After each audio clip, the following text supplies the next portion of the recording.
Hola, en el video de hoy vamos a ver recordando ciertos elementos. Considere la siguiente secuencia de figuras y tenemos en el caso de la figura 1, 2, 3 y 4. Ahora hay diferentes cantidades de rombos en cada una de las diferentes figuras. Acá podemos contar 1, 2, 3, 4, 5. En el caso de la figura 2, 1, 2, 3, 4, 5, 6, 7. En el caso de la figura 3, 1, 2, 3, 4, 5, 6, 7, 8, 9. Y en el de la figura 4 vamos a tener 1, 2, 3, 4, 5, 6, 7, 8, 9, 10, 11. Entonces, ahora tenemos las siguientes instrucciones. 1. Describa qué está cambiando de figura a figura y cómo está cambiando. Señale el cambio en cada figura. Entonces, de la figura 1 a la figura 2, vamos a notar esa diferencia en el número de rombos que hay en cada una. En la 1 hay 5. En la 2 ya tenemos una cantidad mayor, pero ¿cuánto era? Era 7. Entonces se le adicionó dos rombos más o dos cuadrados más de la figura anterior. Y en la 3 tenemos dos más que en la figura 2. Y así sucesivamente si vemos el caso de la 4. La 4 tiene 11, es decir, tiene 2 más que la 3 porque la 3 tiene 9. Entonces, de figura a figura, va cambiando la cantidad de rombos o cuadrados que poseen.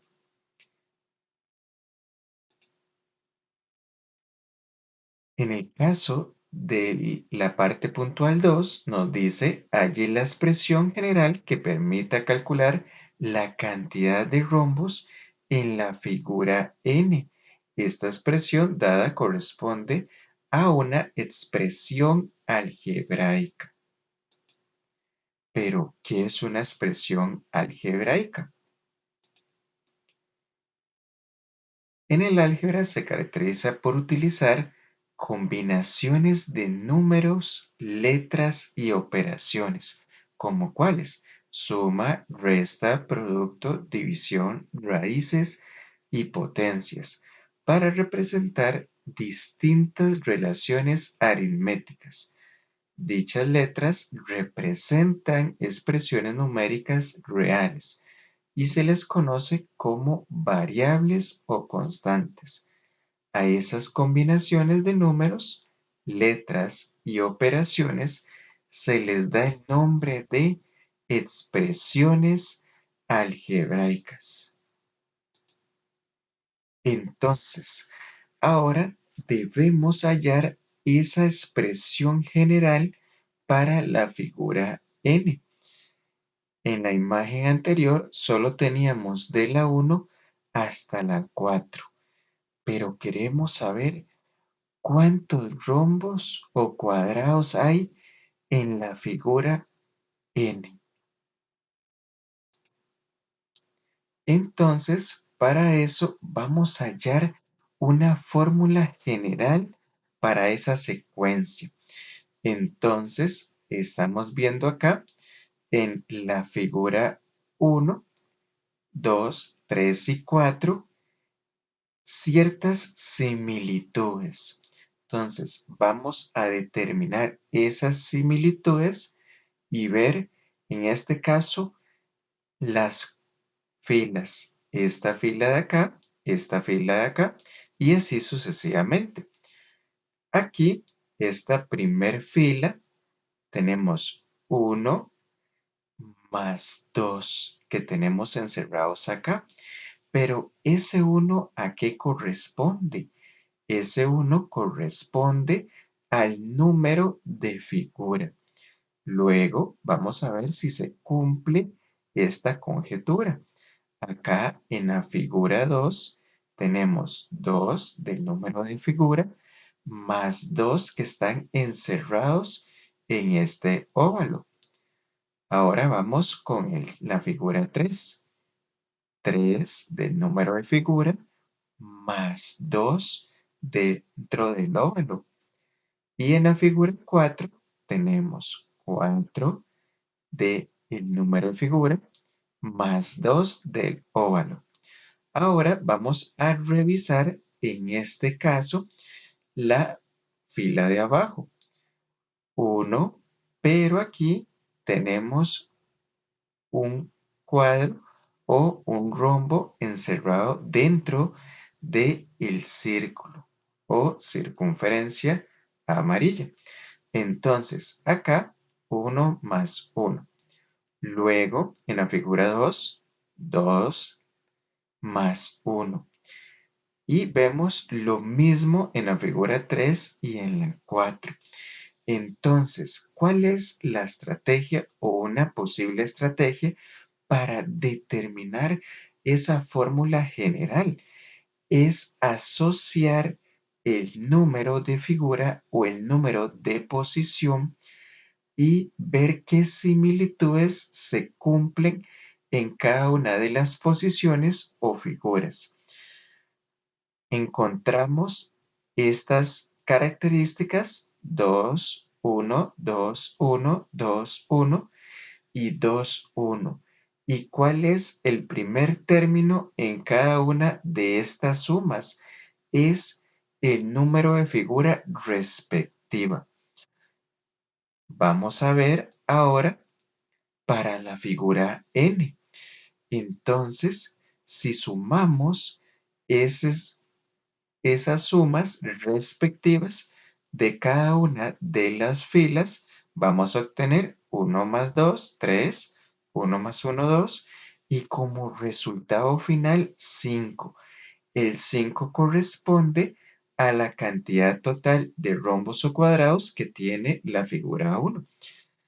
Luego en la figura 2 vamos a realizar el mismo procedimiento y en la figura 3 y en la 4.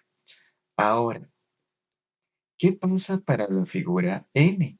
Para la figura n, que es el número n, va a ser n más 2 para representar la cantidad de rombos que hay en la fila de arriba y n más 1 para representar la cantidad de rombos que hay en la fila de abajo.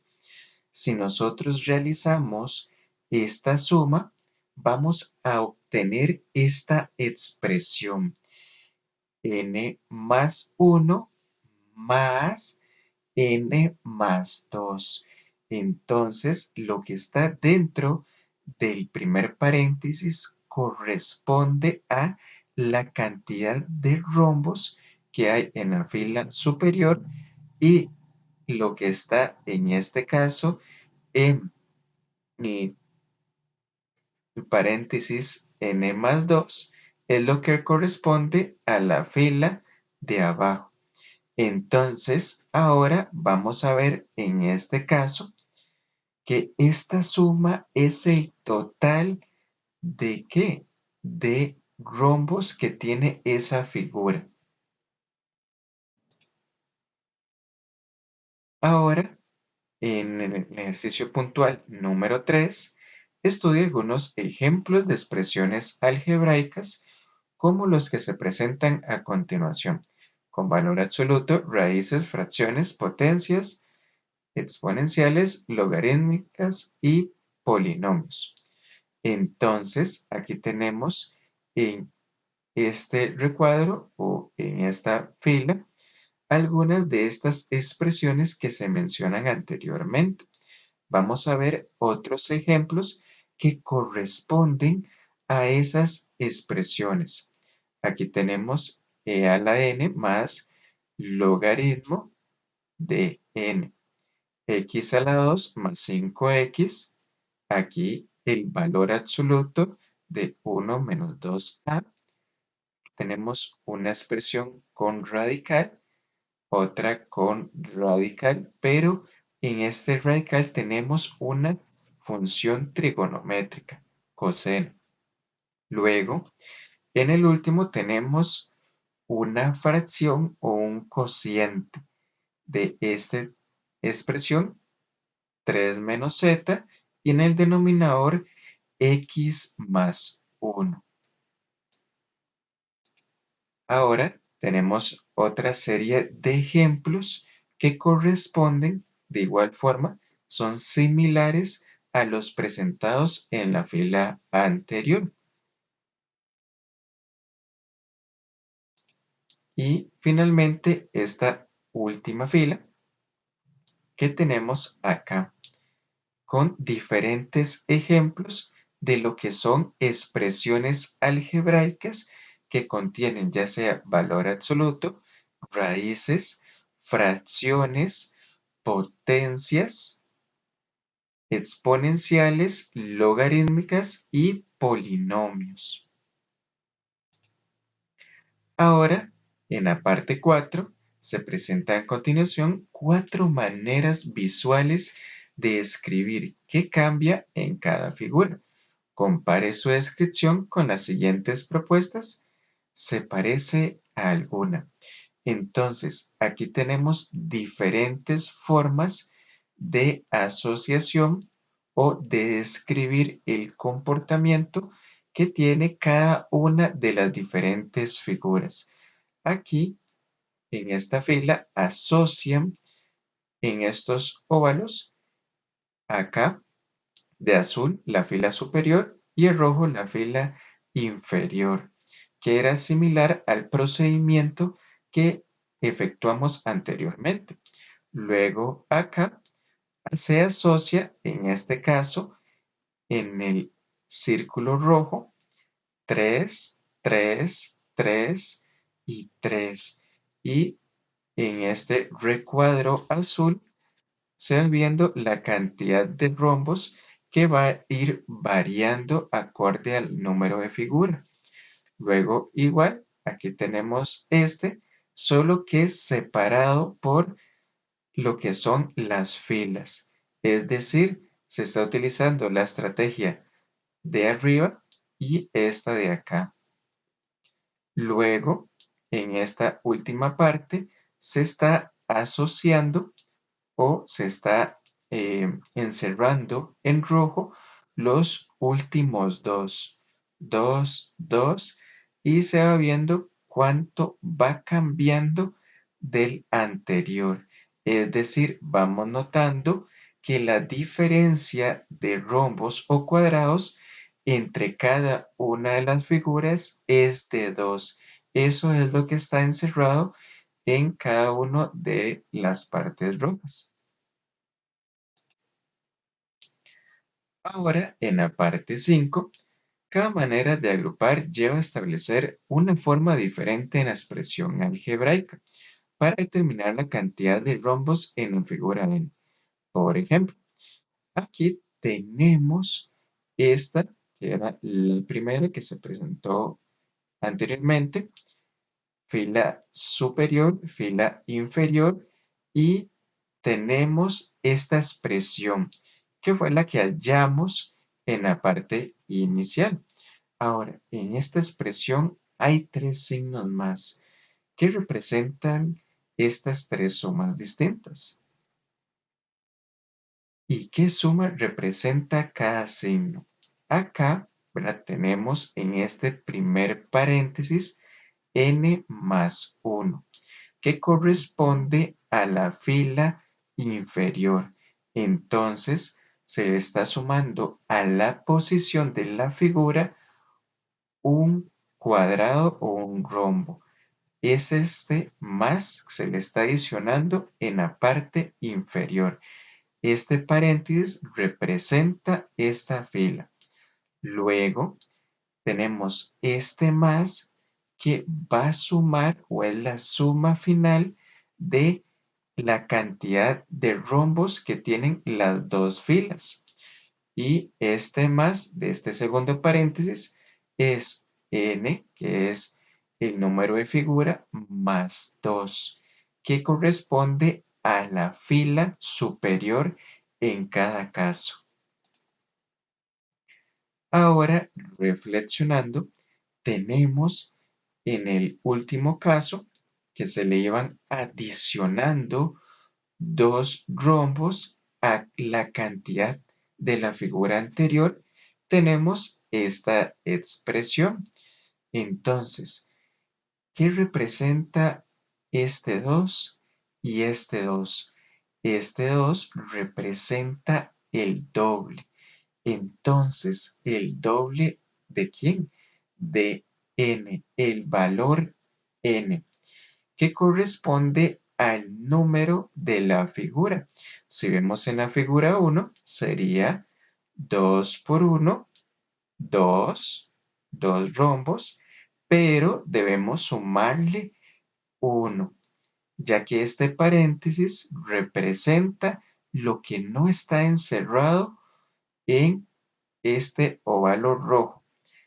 Y ahora, este 2, ¿qué representa? Este 2 es lo que está encerrado en estos óvalos rojos. Es 2, 2, 2, 2. Es constante para cada una de las figuras si utilizamos esta expresión. Entonces, este primer 2 es el doble del número que corresponde a cada figura, más 1 para obtener lo que está fuera de lo rojo y más 2 para sumarle o adicionarle esa cantidad constante de rombos que tenemos encerrados en rojo. Ahora, son indispensables en esta expresión, ¿qué cosa? Los paréntesis y qué representan. En este caso, si recordamos lo del video anterior, tenemos que los paréntesis tienen mayor nivel de prioridad que la suma. Entonces, vamos a efectuar en este caso este primer suma. Ahora, ¿qué pasa acá? Tenemos suma y suma. ¿Será necesario o indispensable estos paréntesis para poder efectuar primero esta operación? En este caso, la respuesta sería no, ya que indiferentemente si están colocados o no los paréntesis, se va a efectuar primero esta operación. El detalle acá es que este paréntesis lo que representa o lo que agrupa acorde a esta secuencia es la cantidad de rombos o representa la cantidad de rombos que están fuera del óvalo rojo. Y el más 2 que tenemos acá era lo que vimos anteriormente, la cantidad constante de rombos que se deben sumar a cada figura. Ahora, en el punto 6, al trabajar con la siguiente sucesión de figuras, figura 1, figura 2, 3 y 4. En este caso, acá, una persona obtuvo como expresión algebraica n, paréntesis n más 2, para determinar la cantidad de cuadros que se tendrán en la figura n. Entonces, ya una persona se nos adelantó en el trabajo y determinó esa fórmula general para hallar la cantidad de cuadros que teníamos en cada una de las figuras. Entonces nos solicita cuántos cuadrados hay en la figura 10 y en la B cuántos cuadrados hay en la figura 20 y en la figura 100. Entonces, si nosotros realizamos la figura o el boceto de cada una de estas representaciones, tardaríamos mucho tiempo en llegar a la figura 10, a la 20 y aún más en llegar a la 100. El tener ya a disposición o el hallar esta fórmula general nos permite ser más eficientes en cuanto a determinar esa cantidad de cuadrados que hay en cada una de las figuras. Ahora, entonces, vamos a tener que si n es igual a 10, es decir, vamos a sustituir este n por 10, 10 por paréntesis 10 más 2 y el resultado es 120, es decir, en la figura 10 hay 120 cuadrados y cuando n es igual a 20, es decir, la figura 20, aquí realizamos esa sustitución y obtenemos 440. Es decir, en la figura 20 hay 440 cuadrados. Y por último, si en la figura 100, ¿cuántos cuadrados tenemos? 100, 100 más 2, 100 por 102 y serían en total 10.200 en la figura 100. Ahora, una expresión algebraica con valor absoluto. Un ejemplo de expresión algebraica con valor absoluto es el que tenemos a continuación. El valor absoluto de x menos 4. Ahora, en la parte A nos solicitan sustituyendo diferentes valores numéricos para x. Entonces, vamos a sustituir en este caso x es igual a 3 y obtenemos como resultado 7. Aquí, en otro ejemplo, x igual a menos 1 menos 4, menos 5, y el valor absoluto de menos 5 es 5. Cuando x es igual a 0, y aquí obtenemos menos 4, y el valor absoluto de menos 4 es 4. Luego, cuando x es igual a 2, obtenemos 2.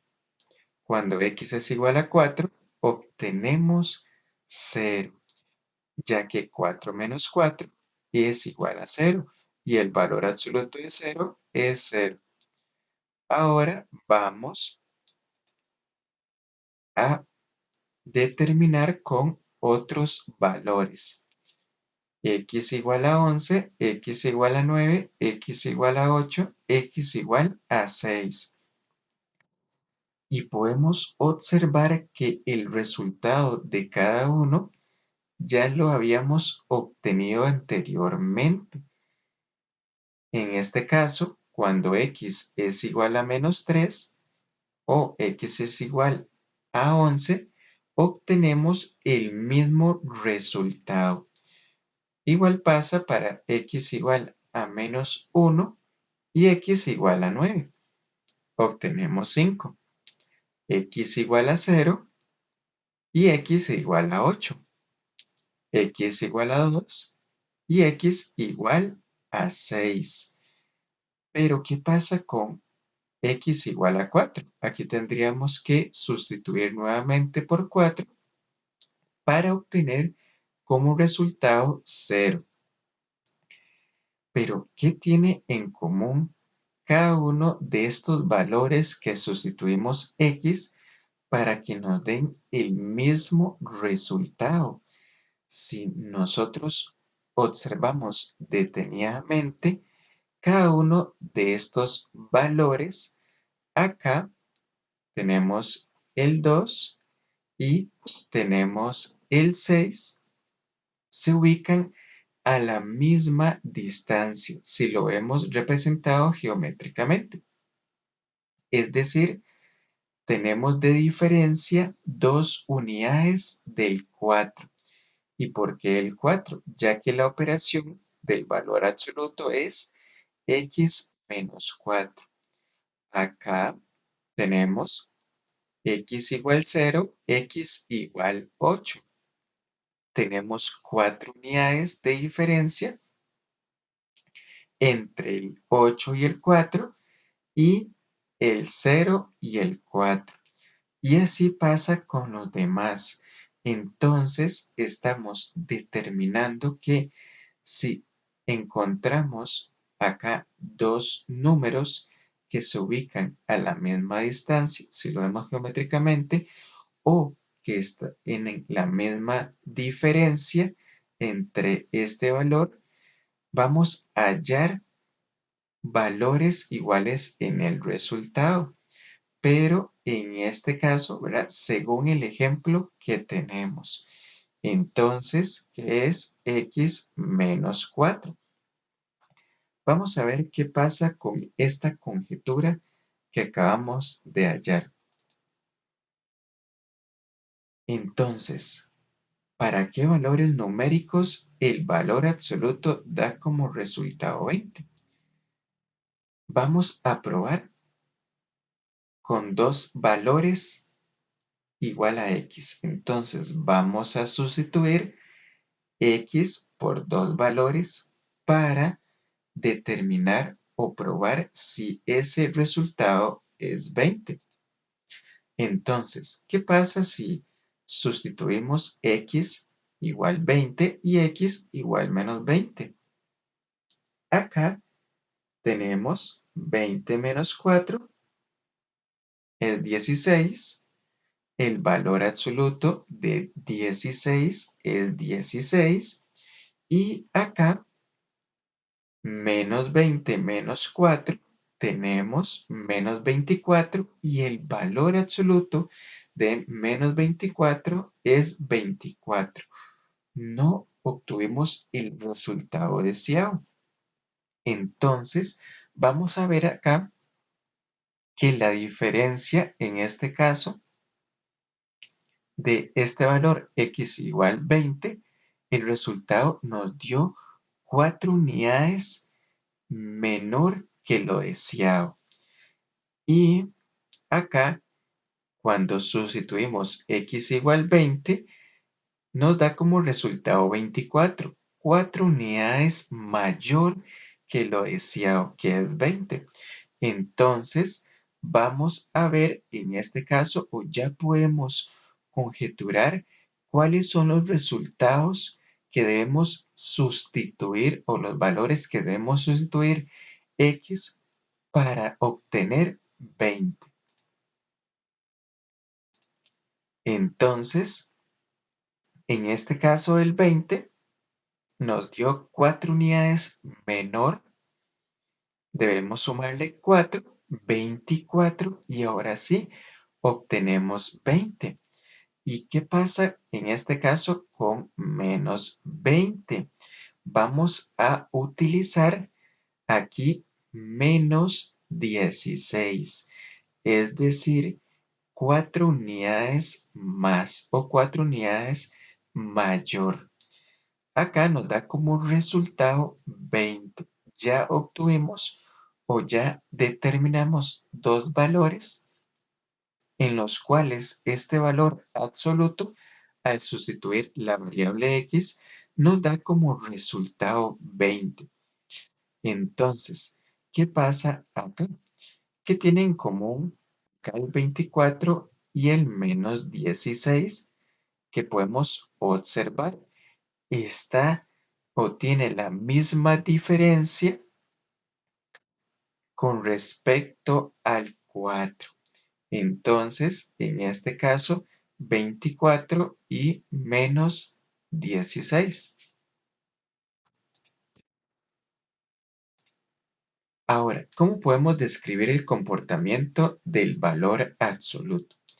Entonces, recordemos que el valor absoluto lo podemos definir como, y aquí tenemos dos casos, el opuesto de x, si x es menor que 0, aquí es menor estricto, y tenemos acá x si x es mayor o igual que 0.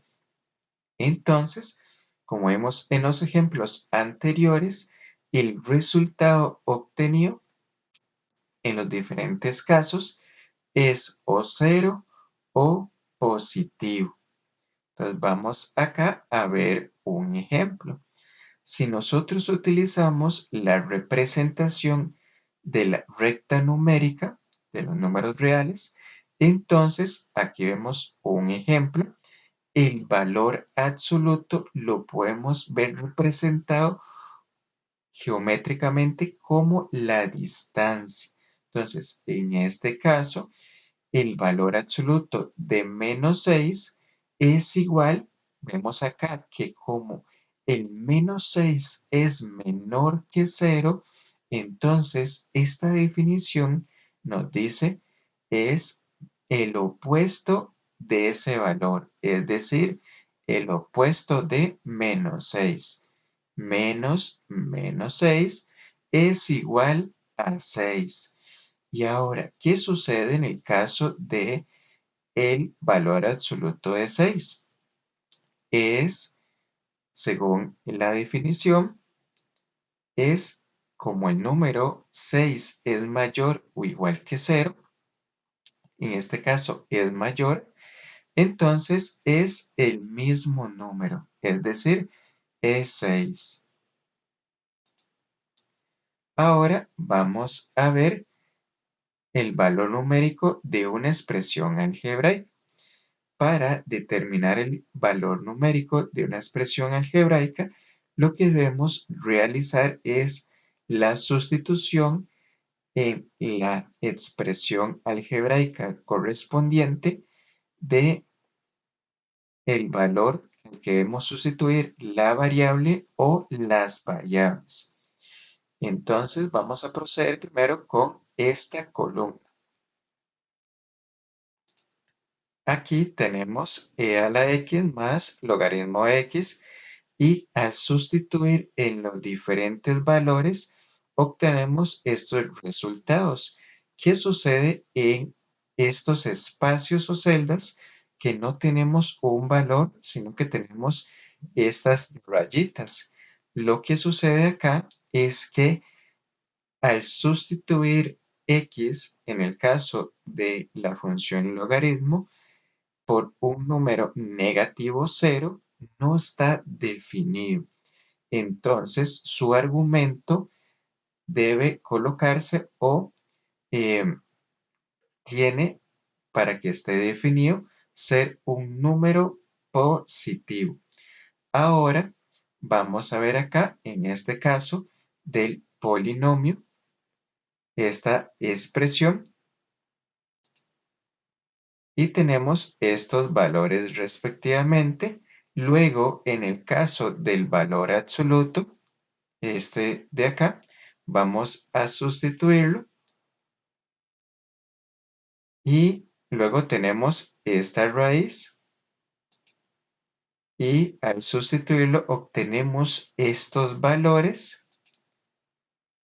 Acá también en esta otra raíz, pero tenemos acá un valor que nos da negativo. Entonces, como el índice es par, solo podemos tener en el subradical lo que son valores positivos o ceros si el índice es par, caso contrario si el índice es impar.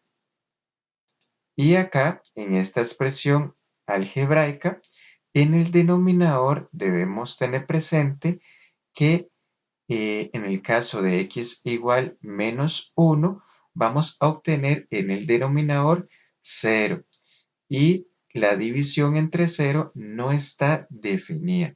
Por eso aquí no tenemos un número real. Y esto ha sido todo por el video de hoy y sigamos aprendiendo.